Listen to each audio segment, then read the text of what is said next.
So ayan guys, welcome back to my video. So good morning sa tanan mga idol. So natay dawat karon guys na Samsung A10. Wala siya power.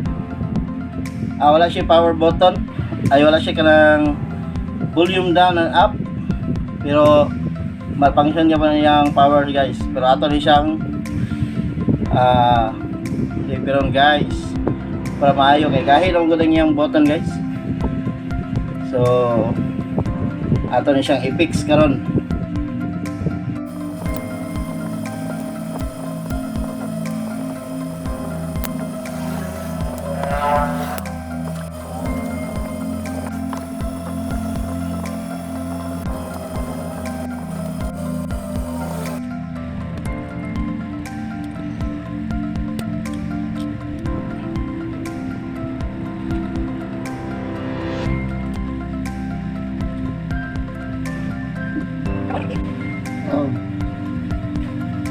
So yan guys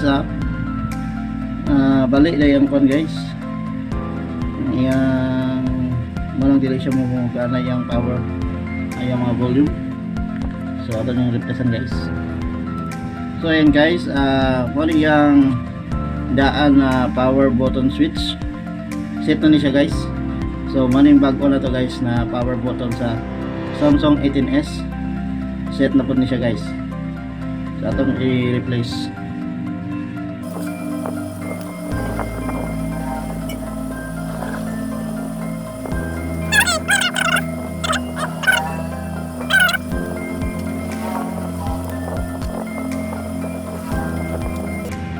So ayan guys, welcome to my vlog. So ayan guys, na okay na gyud ang Samsung A10s. A10s na unit guys. So ang dapat yung volume up or down. So okay na. Up na siya and down.